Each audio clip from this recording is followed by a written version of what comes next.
She stood on the deck of her sleek yacht, hands raised, surrounded by Coast Guard officers with weapons drawn. They smirked at her silence, assuming she was just another entitled civilian who'd strayed too close to restricted waters. Commander Blackwood was already radioing in the vessel seizure when she reached slowly into her jacket. The officers tensed, but instead of a weapon, she produced a matte black credential case. 2 words changed everything: Secret Service. The commander's face drained of color as radios suddenly went silent and the realization hit. They had just made a grave mistake. From which city in the world are you watching this video today? If you enjoy stories about hidden strength and unexpected power, subscribe to see the full story unfold next week. The morning mist clung to the water's surface like a ghost, diffusing the first rays of dawn into a soft glow that barely illuminated the coastline. 3 miles off Rhode Island's jagged shore, a sleek 58-foot yacht cut through the gray waters with minimal wake, its engines emitting only the faintest hum. Most vessels this size would have crew members visible on deck, but this one moved with a solitary presence. At the helm stood Leocadia Leo Thorne, her weathered hands adjusting the navigation system with practiced precision. At 42, Leo carried herself with the quiet confidence of someone who had spent more of her life on water than land. Her dark hair was pulled back in a practical braid, her features sharp yet unremarkable, the kind of face that blended into crowds rather than stood out. She wore simple navy tactical pants and a black weatherproof jacket despite the summer season, functional clothing with multiple pockets. The yacht itself presented a curious contradiction. Its hull and exterior shouted wealth with sleek lines and immaculate maintenance, but the interior lacked the expected opulence. Where most luxury vessels would boast elaborate entertainment systems and plush furnishings, this one contained sparse functional equipment. Several tarpaulin-covered objects were secured to the deck, their shapes suggesting specialized equipment rather than recreational gear. Leo checked her position on a secured tablet, then glanced at a custom device mounted beside the navigation console. The instrument displayed fluctuating electromagnetic readings, measuring signals most civilian vessels wouldn't have equipment to detect. Her expression tightened as the numbers spiked momentarily. "Finally," she murmured, adjusting her course slightly. The yacht edged closer to a perimeter marked by orange and white buoys, the outer boundary of a naval testing facility's restricted zone. Leo maintained complete radio silence as she worked. No Coast Guard check-ins, no casual chatter with passing boats, not even the standard automated identification system broadcasting her vessel's information. According to all normal maritime tracking systems, she simply didn't exist on the water. For 20 minutes, she methodically circled a specific area, recording readings on her specialized equipment. The work required intense concentration, and so when the distant rumble of approaching engines finally registered, Leo's head snapped up with uncharacteristic surprise. A Coast Guard cutter was bearing down on her position, its blue lights flashing against the lifting mist. The USCGC Sentinel, a 154-foot patrol boat, had materialized from behind a nearby headland, moving at full speed. Leo checked her radar, wondering how she'd missed its approach. Within minutes, it had pulled alongside her yacht, dwarfing her vessel despite its substantial size. "Unidentified vessel, you are approaching restricted waters," a voice boomed through the cutter's loudspeaker. "Cut your engines and prepare to be boarded." Leo recognized the standard Coast Guard interception protocol. She quickly powered down her specialized equipment, sliding the small device she'd been monitoring into a waterproof case. With swift, economical movements, she secured several folders into a hidden compartment beneath the helm and activated a sequence on the yacht's security system. As 4 armed Coast Guard officers prepared to board, Leo pressed a concealed button under the navigation console, triggering a silent alert that would be received thousands of miles away. Only then did she cut the engines and step onto the open deck, hands raised to shoulder height in a posture of compliance. The boarding party approached with military precision, weapons not quite pointed at her but certainly ready. Their expressions conveyed the familiar mix of suspicion and condescension she'd seen countless times before, the look given to wealthy civilians who thought rules were optional decorations rather than requirements. The first officer to board was clearly the commander, a tall man with close-cropped hair and shoulders that strained against his uniform. The name badge on his tactical vest read Blackwood. "Hands where I can see them," he instructed unnecessarily, given that Leo's hands were already raised. "They are," she replied evenly, her voice carrying the slight rasp of someone who speaks infrequently. Commander Gideon Blackwood surveyed the yacht with calculating eyes, taking in the expensive hull, the minimalist deck setup, and the conspicuous absence of both crew and identifying flags. "Quite a boat for someone sailing alone," he remarked, voice heavy with skepticism. "Registration and identification, please." Leo maintained her calm demeanor. "I have authorization to be in these waters." "I'll be the judge of that," Blackwood retorted. "Papers, now." As Leo slowly reached for her pocket, the youngest officer on the boarding team, a woman whose name tag identified her as Ensign Petra Rousseau, moved toward the yacht's cabin entrance. "I'll check below deck, sir," she said, her hand resting on her sidearm. Blackwood nodded, turning his attention back to Leo, who produced only a standard driver's license. "This isn't vessel registration," he said, irritation creeping into his voice. "Where are your boating credentials? VHF license? Vessel documentation?" "As I said, I have authorization," Leo repeated. "If you check with your command..." "Ma'am, we're 3 miles from a restricted naval testing facility, and you're operating an unregistered vessel without proper identification or navigational signals," Blackwood cut in. "This isn't a request, it's a federal requirement." Leo noted with interest that none of the boarding officers wore active body cameras, an unusual breach of Coast Guard protocol for interdiction operations. She filed this information away as Ensign Rousseau emerged from below deck. "Commander, you should see this," Rousseau said, her tone suggesting she'd found something significant. Blackwood followed her below, leaving Leo supervised by 2 junior officers who positioned themselves on either side of her. Through the open cabin door, she could hear Blackwood's surprised exclamation. "What the hell is all this?" The specialized communications equipment and monitoring systems built into the yacht's interior would certainly raise questions. Leo remained impassive, her face betraying nothing as Blackwood re-emerged, his expression considerably darker. "You want to explain why a civilian yacht has military-grade communications gear and what appears to be signal intelligence equipment?" he demanded. "I'm authorized to carry that equipment," Leo stated simply. Blackwood's patience visibly eroded. "Another trust fund baby who thinks rules don't apply when daddy buys you a pretty boat.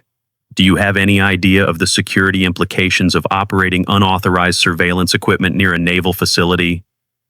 Leo said nothing, which only seemed to aggravate the commander further. "What's your name again?" he asked, examining her license more closely. "Leocadia Thorne? What kind of name is Leocadia?" "Greek origin," Leo replied matter-of-factly. "It means light." Blackwood snorted. "Well, Ms. Light, unless you can produce some magic documentation explaining why you're playing spy games in federal waters, we're going to have a problem." Leo glanced over Blackwood's shoulder, noticing a second Coast Guard vessel approaching in the distance, a smaller, faster response boat reinforcing the Sentinel. The response seemed disproportionate for a simple maritime boundary violation. "I'd like to contact your superior officer," Leo stated firmly. Blackwood laughed, the sound sharp with derision. "Sure, we'll call Admiral Kingston right now.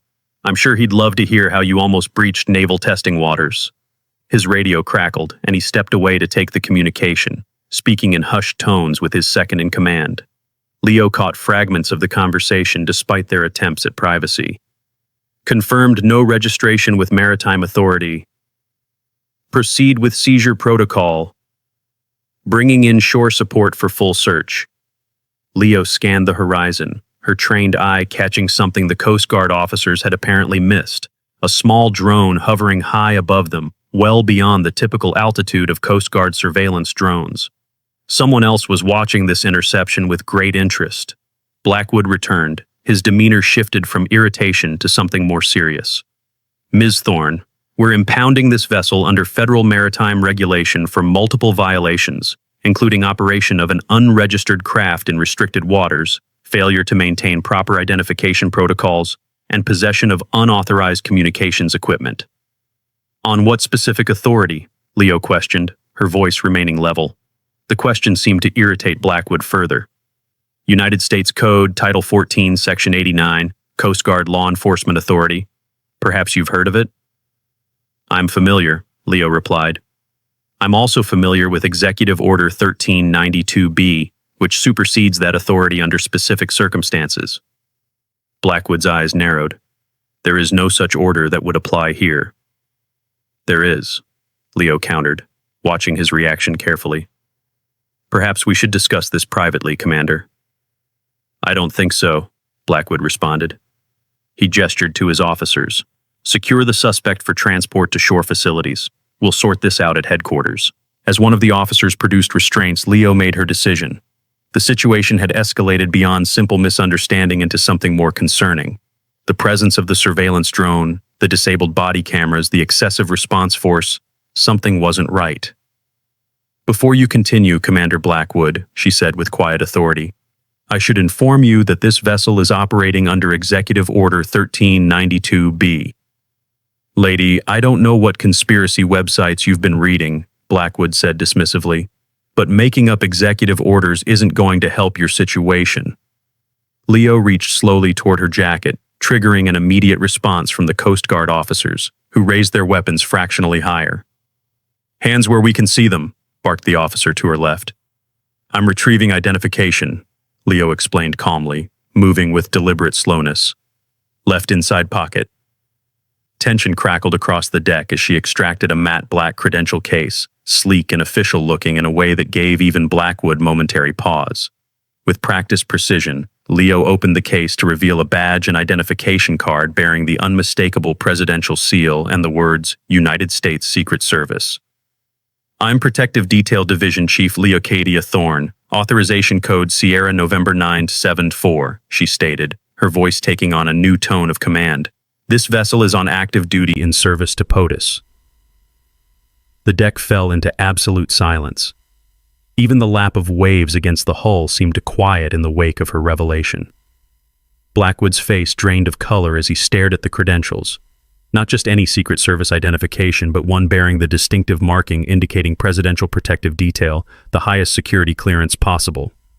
Leo maintained eye contact with Blackwood as she spoke into what had appeared to be a standard watch on her wrist. Kingfisher, this is Sentinel Actual. We have an unauthorized boarding situation. Protocol Amber. Within seconds, the Coast Guard officer's radios simultaneously activated with an override signal, a sound that made Ensign Rousseau jump and Blackwood flinch. A new voice, authoritative and direct, came through every radio on deck. Attention USCGC Sentinel. This is Secretary of the Navy Direct Oversight. Stand down immediately. Authentication code Tango Whiskey 247 Romeo. The Coast Guard officers exchanged bewildered glances, weapons lowering unconsciously as they processed the reality of their situation.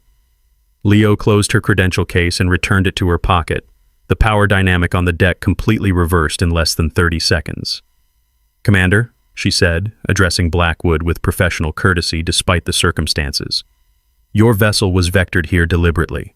Someone wanted you to intercept me. I need to know who gave the order. Commander Blackwood stood frozen on the deck, his entire professional demeanor crumbling as he processed what had just happened. 20 years in the Coast Guard, and he had never encountered a situation like this.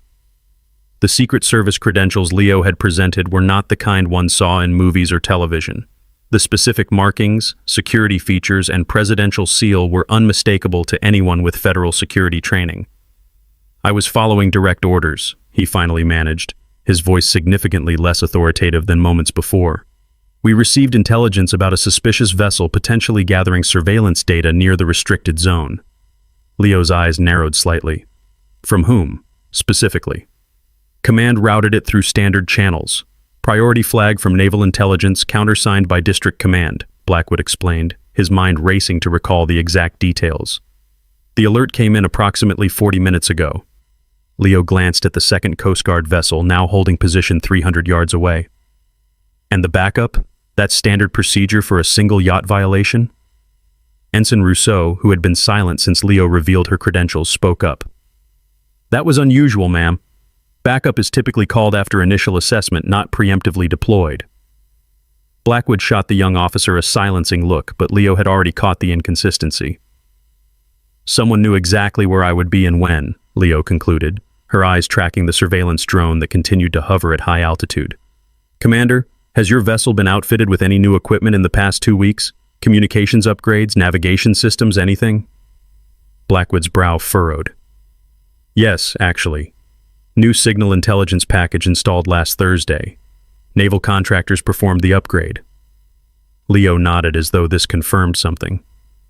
And I'm guessing they completed the work unusually quickly and efficiently? How did you know that? Blackwood asked, surprise evident in his voice. Because they weren't there to upgrade your systems, Leo explained. They were installing tracking software that allowed someone to monitor your movements and communications in real time. Your vessel was chosen as the intercept vehicle because you're known for being by the book and thorough. Someone is using your reputation against you. The commander's face hardened as the implications sank in. That's a serious accusation. It is, Leo agreed, and we don't have much time to address it. That drone overhead isn't one of yours, and it's transmitting everything happening on this deck to someone very interested in my activities. Blackwood instinctively looked up, spotting the small aircraft hovering just at the edge of visible range. Could be civilian. Lots of drone enthusiasts these days. At that altitude? With that stabilization capability and offshore winds? Leo shook her head. That's military grade. Someone wanted confirmation that you had intercepted me, and now they have it. The commander's radio crackled again, this time with a Coast Guard frequency. Sentinel, this is District Command. We're showing an override on your comms system. Please confirm status. Blackwood hesitated, looking to Leo, who gave a slight nod. District Command, this is Sentinel. Situation secure. Stand by for further updates. He clicked off the radio and turned to Leo. What exactly is happening here? Leo moved toward the yacht's cabin, gesturing for Blackwood to follow. First, we need to discuss this somewhere less exposed. She pointed to the drone. Can your ship's defense systems disable that? We could send up a response team, but that would escalate the situation publicly, Blackwood replied. Then for now, we let them watch, Leo decided. It might work to our advantage if they believe their plan is succeeding. Below deck, the yacht's true nature became more apparent. What had appeared to Ensign Rousseau as expensive civilian equipment was clearly sophisticated military technology, disguised to look like high-end consumer products. Leo secured the cabin door and activated a small device that emitted a faint hum. Signal jammer, she explained. We have about 3 minutes to talk before someone notices the drone's feed has been compromised. Blackwood surveyed the equipment with new understanding. What branch are you actually with? This isn't standard Secret Service gear. That's because the Secret Service Maritime Division doesn't officially exist, Leo explained, her tone matter of fact. We're a joint task force operating under direct presidential authority. Most federal agencies don't know about us, including naval intelligence. So what are you doing 3 miles off my coastline? Leo brought up a digital map on one of the screens, highlighting a section of the seabed near their position. For the past 6 weeks, someone has been planting sophisticated surveillance equipment around the naval testing facility. Not the clumsy kind foreign intelligence typically uses. Advanced American technology that's been diverted from military supply chains. An inside job, Blackwood concluded. Exactly, Leo confirmed. Someone with high-level clearance is selling information on the new propulsion system being tested at this facility. My mission was to locate and identify the surveillance equipment without alerting the seller that we're onto them.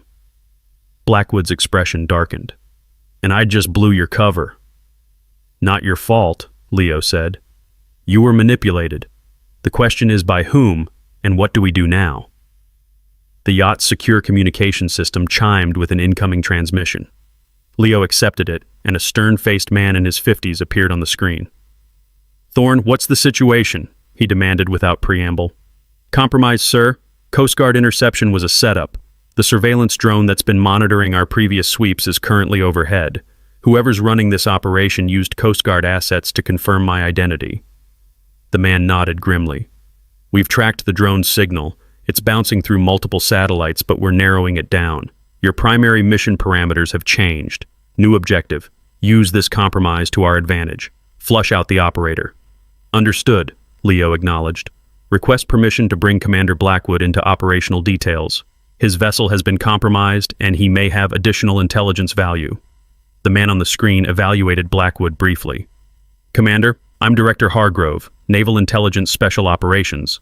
Your security clearance has just been temporarily elevated to TS/SCI for the next 12 hours. Whatever you see or hear until then falls under Section 798 of the U.S. Code. Understood? Blackwood straightened instinctively. Yes, sir. Good. Thorne will brief you on operational necessities. Sentinel out. The communication ended abruptly. Leo deactivated the signal jammer, allowing the drone overhead to resume receiving clear transmissions from the deck. We need to make this look convincing. Whoever is watching expects you to detain me and take me back to shore for questioning. So we give them what they expect, Blackwood concluded. Exactly, with some modifications. Leo pulled up schematics of the surveillance equipment they'd been tracking. Here's what we know. 6 surveillance nodes have been placed in a perimeter around the testing facility. They're sophisticated enough to capture acoustic signatures, electromagnetic emissions, and data transmissions from the prototype vessel being tested. Those signatures could reveal the propulsion system's capabilities to a foreign government, Blackwood noted, or to a private defense contractor looking to underbid on the next generation of naval vessels, Leo added. We've been tracking the surveillance equipment for weeks, but what we really need is to catch whoever retrieves the data. That's where you come in. Leo outlined her plan quickly, aware that time was running short. By the time they emerged on deck, both knew exactly what needed to happen next. Ensign Rousseau, Blackwood called out, his authoritative tone restored. Prepare to escort this vessel back to shore. We're impounding it for further investigation. Rousseau looked confused by the change in dynamics but quickly complied. Yes, sir. Leo allowed herself to be led toward the Coast Guard cutter, maintaining the appearance of someone who had been overruled despite her credentials. As they crossed onto the Sentinel, she whispered to Blackwood, "The drone is still tracking us. That's good." Once aboard the cutter, Blackwood led Leo to his office, away from the curious eyes of his crew. "Your equipment," he said once they were alone. "Will it be safe on the yacht?" "It's designed to look compromised while actually transmitting everything back to us," Leo explained. "Whoever sent you to intercept me wants what's on that boat. Let's see if they take the bait." For the next hour, the Coast Guard cutter maintained position alongside Leo's yacht while appearing to process her detention. In reality, they were monitoring all approaching vessels and aircraft, waiting for someone to make a move on the seemingly abandoned yacht.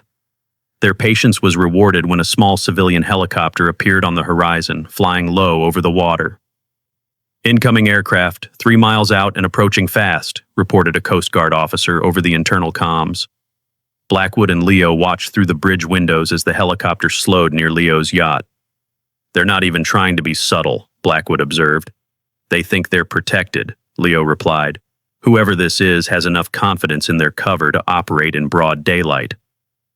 The helicopter hovered alongside the yacht, and 2 men in what appeared to be standard Coast Guard uniforms rappelled down onto the deck. "Those aren't my people," Blackwood said immediately, reaching for his radio. Leo placed a hand on his arm. "Wait. Let them incriminate themselves first." Through high-powered optics, they watched as the men quickly entered the yacht's cabin. Minutes later, they emerged carrying several hard drives and equipment cases, the apparent intelligence treasure trove they'd been seeking. "Now?" Blackwood asked tensely. "Now," Leo confirmed. Blackwood keyed his radio. "All units, this is Commander Blackwood. We have unauthorized personnel boarding the impounded vessel. Intercept and detain immediately. Authorization to deploy non-lethal countermeasures if they resist." The Sentinel's engines roared to life as it closed the short distance to Leo's yacht. Simultaneously, the second Coast Guard vessel that had been holding position nearby accelerated toward the helicopter, which was now attempting to extract the men from the yacht. Leo watched with professional detachment as the carefully choreographed operation unfolded. The Coast Guard's response was textbook, cutting off the helicopter's retreat path while boarding teams secured the yacht. The 2 imposters, realizing they were trapped, made a desperate attempt to dump their stolen equipment overboard, but were tackled by Coast Guard personnel before they could destroy the evidence. Within minutes, both men were in custody, and the helicopter pilot had complied with orders to land on a clear section of the Sentinel's deck. Blackwood turned to Leo with newfound respect. "That went exactly as you predicted." "Standard playbook," Leo said with a slight shrug. "When people think they're operating with official protection, they get careless." As Coast Guard officers led the detained men onto the cutter, Leo stepped forward to examine them more closely. Neither man would meet her gaze, but their equipment told the story clearly enough. "Counterfeit Coast Guard credentials, but real naval intelligence equipment access cards," she observed, examining the IDs Blackwood's team had confiscated. "Someone with dual access privileges." The yacht's secure communication system pinged again, and Leo answered to find Director Hargrove looking even more serious than before. "We've identified the source of the drone control signals," he reported. "They're coming from within the naval facility itself, Office of Technology Assessment, East Wing." Leo's expression hardened. "Captain Winslow's division." "Exactly," Hargrove confirmed. "He's been overseeing the propulsion project for 3 years. Perfect position to sell information on its capabilities." "We'll need to move quickly," Leo cautioned. "Once he realizes his retrieval team has been captured, he'll destroy evidence and possibly attempt to flee." "Already handled," Hargrove assured her. "A team is moving into position now, but we have another problem. The drone overhead just changed flight patterns. It's making a direct approach to your position." Leo moved quickly to the deck, scanning the sky. The surveillance drone was indeed descending rapidly, but something about its movement pattern had changed. "Commander, get your people under cover," she ordered sharply. "That's not surveillance behavior." Blackwood didn't hesitate, triggering the cutter's alarm system. "All personnel, take defensive positions. Possible aerial threat approaching." As Coast Guard officers scrambled for cover, Leo spotted a small object detaching from the drone. "It's dropping a payload," she warned, already moving toward the nearest shelter. The object struck the deck of Leo's yacht with a metallic clang, followed seconds later by a brilliant flash and a concussive wave that rocked both vessels. Not an explosion designed to destroy, but rather an electromagnetic pulse device intended to wipe all electronic evidence. When the ringing in their ears subsided, Blackwood looked at Leo in shock. They just attacked a Coast Guard vessel. "Desperation," Leo explained grimly. "Captain Winslow just escalated from espionage to direct action against U.S. forces. He knows he's been compromised." Blackwood's radio crackled with static. Some systems had survived the limited-range EMP. "Sentinel, this is air support. We have the drone in sight and are moving to intercept. Please advise." "Disable but preserve if possible," Leo instructed, and Blackwood relayed the order. Through binoculars, they watched as 2 Coast Guard helicopters that had been dispatched as backup converged on the retreating drone, using tactical nets to entangle its rotors rather than shooting it down. The disabled drone dropped toward the water where a response boat waited to retrieve it. "Perfect," Leo murmured. "The drone's control system should lead us directly back to Winslow's command terminal." Blackwood surveyed the scene. Leo's yacht smoking from the EMP device, his cutter's electronics partially disabled, 3 prisoners in custody, and a complex espionage operation unraveling before his eyes. "When you said the Secret Service had a maritime division," he remarked, "this wasn't exactly what I pictured." Leo's lips curved in a rare smile. "Most people picture us standing stoically behind the president at press conferences." "Is that part of your job too?" Blackwood asked. "Sometimes," Leo acknowledged. "But most of our work happens where no one is looking. That's rather the point." The electromagnetic pulse had rendered Leo's yacht partially inoperable, but the damage was more superficial than substantial. As she had explained to an impressed Blackwood, critical systems on her vessel were hardened against such attacks, a precaution that now proved prescient. "The equipment below deck is designed with redundant shielding," Leo said as they boarded the yacht once more. "Captain Winslow clearly hoped to destroy any evidence we gathered, but he underestimated our preparation." Blackwood followed her below deck, where Leo was already activating backup systems. Screens flickered to life, displaying the status of various surveillance operations around the naval testing facility. "I still don't understand how the Secret Service became involved in a naval espionage case," Blackwood admitted. "This seems more like FBI or naval intelligence territory." Leo brought up a secure map highlighting 6 locations around the restricted zone. 3 months ago, during a classified briefing at the White House, information about this propulsion system was discussed. 2 days later, unprecedented surveillance activity was detected in this area. The timing suggested a leak from someone with access to that briefing. "And since the Secret Service is responsible for White House security," Blackwood concluded, "you got the case." "Precisely," Leo confirmed. "But officially, this investigation doesn't exist. The Maritime Division was created specifically to handle situations where traditional investigative channels might be compromised." A secure communication alert sounded, and Director Hargrove's face appeared on the main screen. "Update from the facility. Captain Winslow barricaded himself in the communications center when security teams approached. He's threatening to release all testing data to foreign servers if we don't guarantee him safe passage out of the country." "Classic cornered rat behavior," Leo observed coolly. What's the containment status? The facility is locked down, all external communications cut except the one he's using for his threats. But he claims to have a dead man's switch that will trigger if his heart rate drops, or if he doesn't enter a code every 30 minutes.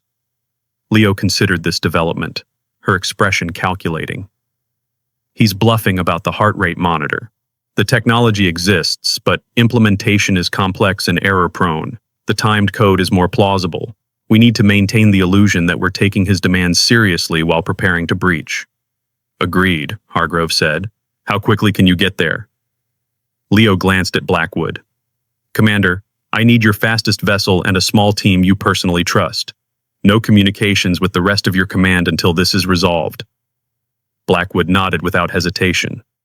The Sentinel can have you at the naval dock in 20 minutes. I have 4 officers I'd stake my career on.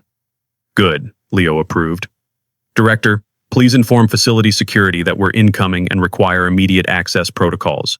Authorization code Kingfisher 7. Already done, Hargrove confirmed.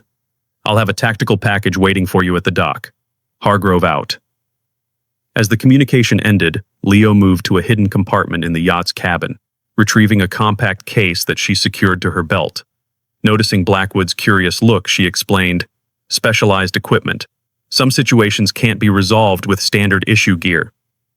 Within minutes, they had transferred to the Coast Guard cutter, leaving a skeleton crew to secure Leo's yacht and the detained imposters. As promised, the Sentinel carved through the waves at top speed, covering the distance to the naval facility's restricted dock in just under 20 minutes. A security detail was waiting as they arrived, along with a black tactical case bearing no identifying markings. Agent Thorne, the lead security officer, greeted her, his posture indicating he'd been briefed on her authority. The situation remains contained but tense. Captain Winslow has made 3 calls to unknown numbers, all blocked by our systems. He's seeking outside intervention, Leo surmised as she checked the contents of the tactical case. Inside were communication devices, specialized breaching tools, and a tablet displaying the facility's security layout. Has he made any specific demands beyond safe passage?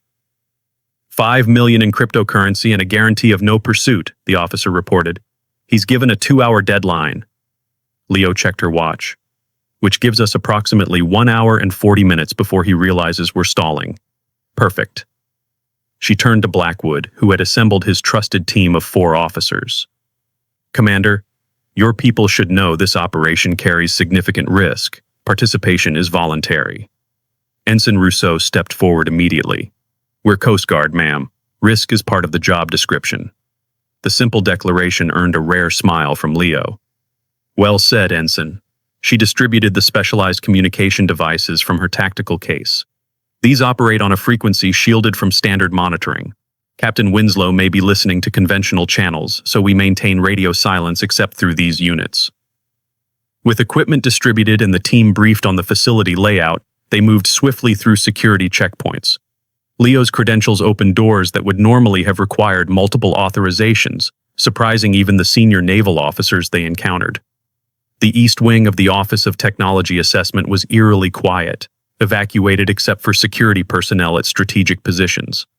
As they approached the communications center, Leo signaled for the team to halt while she examined the security measures Winslow had implemented. Standard protocol breach would trigger his dead man's switch, she observed, studying the door mechanisms. We need to make him believe he still has control while we're actually undermining it. She removed a small device from her tactical belt and attached it to the electronic lock panel. This will mimic normal operation signals while gradually introducing a cascade failure in his monitoring system. He'll think it's a technical glitch rather than deliberate interference. Blackwood watched in fascination as Leo worked with practiced efficiency, bypassing security measures that would have stymied most federal agents. You've done this before, he noted quietly. Similar scenarios, she acknowledged without looking up from her work, though usually not on U.S. soil. The implication hung in the air, adding another layer to the mystery surrounding her actual responsibilities.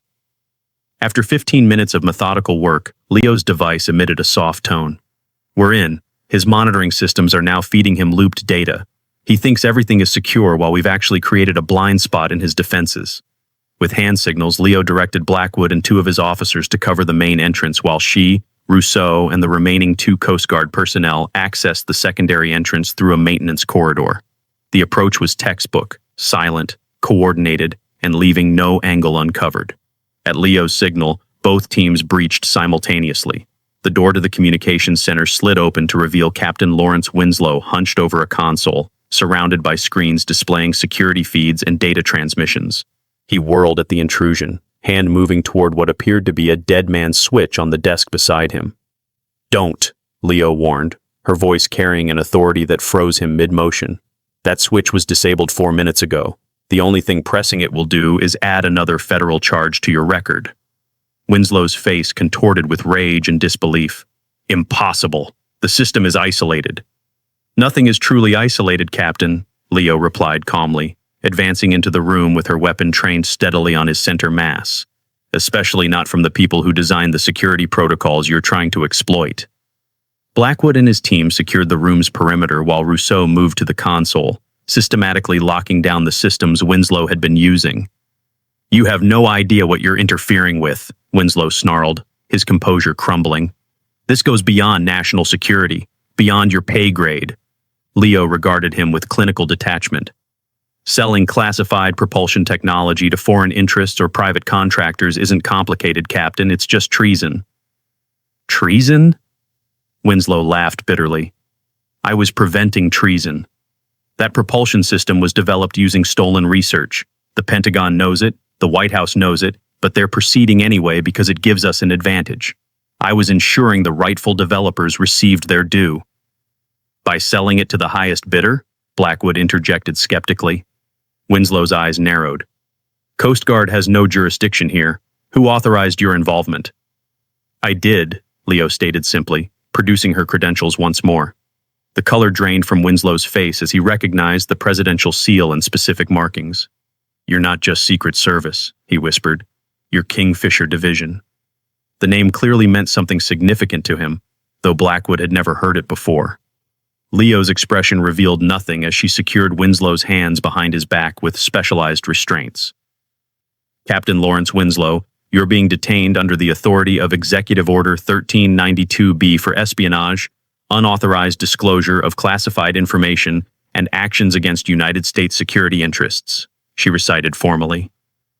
As Winslow was led away by security personnel who had been waiting outside, Blackwood approached Leo with newfound curiosity. "Kingfisher Division? That wasn't mentioned in our briefing." "Because it doesn't officially exist," Leo replied, already focused on securing the evidence from Winslow's workstation. "Just like the Maritime Division doesn't officially exist, some operations require complete deniability." Ensign Rousseau, who had been examining the captain's communications logs, looked up with concern. "Agent Thorne, he managed to transmit a partial data package before we breached. Destination unknown, but the transmission signature suggests it bounced through at least 3 proxy servers." Leo nodded, unsurprised. "Expected contingency. The data he sent contains embedded tracking markers. Whoever receives it just became a target for a different kind of operation." She turned to Blackwood. "Commander, your team has performed exceptionally. This phase of the mission is complete." "This phase?" Blackwood questioned. "We've neutralized the immediate threat, but the security breach remains active until we recover all surveillance equipment planted around the testing facility," Leo explained. "That's where your vessel comes in. I need the Sentinel to assist in recovery operations." Blackwood straightened, recognizing the continued importance of their role. "Of course. When do we begin?" "Immediately," Leo confirmed. "The equipment is designed to self-destruct if left untended for too long. We have approximately 4 hours to recover all 6 nodes." The operation that followed was a masterclass in coordination. Leo's yacht, now restored to operational capacity, worked in tandem with the Sentinel to systematically locate and recover the sophisticated surveillance devices Winslow had placed around the naval testing facility. Each node was a technological marvel, American-made but modified with custom components that masked their signatures from standard security sweeps. As the final node was brought aboard Leo's yacht, Blackwood joined her in examining the recovered equipment. "This technology is at least 5 years ahead of what I've seen in official channels," he observed. "That's because it was never meant for official channels," Leo explained. "This is prototype gear developed for specialized units, Captain Winslow had access due to his role in the propulsion project, but he modified it for his own purposes. Will any of this be made public? Blackwood asked, already suspecting the answer. Leo shook her head. The official record will show that Captain Winslow was arrested for unauthorized access to classified systems. The details will be classified at a level beyond most security clearances. And us? My team? Blackwood gestured to Ensign Rousseau and the other Coast Guard officers who had participated in the operation. You'll receive commendations for assisting in a security operation. The details will be vague, but the recognition genuine. Leo's tone softened slightly. Your actions today prevented a significant breach of national security. That matters, even if the public never knows the specifics. As they completed the recovery operation, Leo's secure communication device signaled an incoming transmission. She moved to a private area of the deck to answer, and Blackwood respected her need for confidentiality by keeping his distance. The call was brief, but when Leo returned, her demeanor had subtly shifted. Commander, I've been recalled to Washington immediately, she informed him. A transport helicopter will be arriving within 20 minutes. Your team will oversee the final documentation of the recovered equipment before it's transferred to secure storage.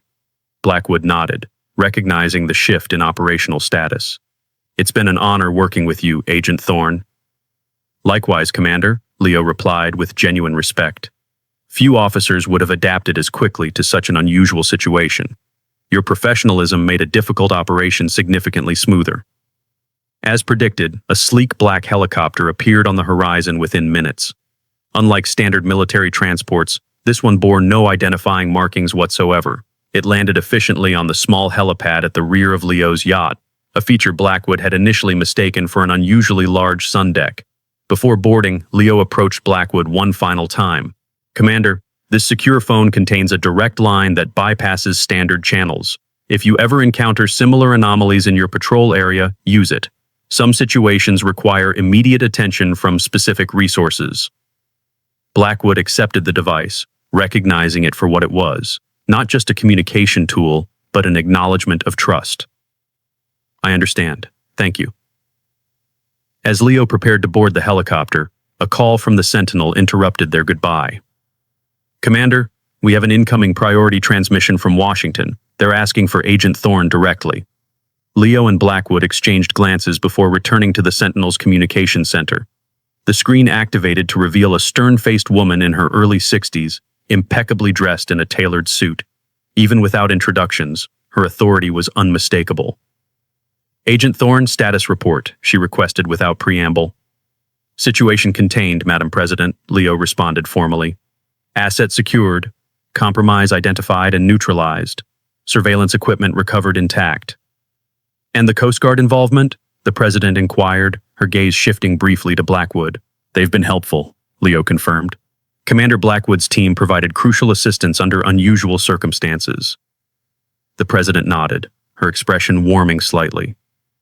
Commander Blackwood, the Secret Service's Maritime Division operates under direct presidential authority for good reason. Your discretion and cooperation in this matter are noted and appreciated at the highest levels. Blackwood stood at attention, acutely aware of the extraordinary nature of receiving direct presidential acknowledgement. Thank you, Madam President. We're honored to have been of service. After the call concluded, Leo prepared once more to depart. As the helicopter's rotors began to spin, Blackwood had one final question. 23 years, you mentioned earlier. 3 administrations. Is that how long the Maritime Division has existed? Leo looked out over the water, the setting sun casting long shadows across the waves. The division has existed in various forms for decades. I've been with it for 23 years. Some of us serve in the spotlight, others in shadows. She extended her hand, which Blackwood shook firmly. The work doesn't stop, Commander. It just changes form. With that, Leo boarded the waiting helicopter, which lifted smoothly into the darkening sky. Blackwood watched until it disappeared over the horizon, then turned to Ensign Rousseau, who had observed the departure with barely concealed awe. Did that all really just happen, sir? She asked, voicing the disbelief they all felt. It did, Blackwood confirmed, fingering the secure phone Leo had given him. And something tells me it won't be the last time our paths cross with Agent Thorne. As the Sentinel began its journey back to base, Blackwood stood on the bridge, watching Leo's yacht being towed behind them. From the outside, it looked like any other luxury vessel, its true nature and capabilities hidden beneath a carefully maintained facade of normality. Like its owner, the yacht concealed extraordinary capabilities behind an unremarkable exterior. The secure phone in Blackwood's pocket felt like both a responsibility and a promise. Somewhere beyond the horizon, Leo was already briefing her superiors and preparing for the next mission that would never make headlines or receive public acknowledgement. The thought was oddly comforting, knowing that figures like her operated in the spaces between official jurisdictions, handling threats before they fully materialized. As the coastline came into view, Blackwood made a decision. The official report would contain only the barest details necessary for administrative purposes. Some stories weren't meant to be told in full, not because they weren't important, but precisely because they were too important to risk in the telling. The sun finally dipped below the horizon, casting the ocean in deepening shades of blue and purple. Blackwood thought about Leo's parting words. Some serve in the spotlight, others in shadows. Both were necessary. Both were vital. And today, he'd glimpsed the world where the shadows did their work, silent, efficient, and utterly essential to the security most citizens took for granted.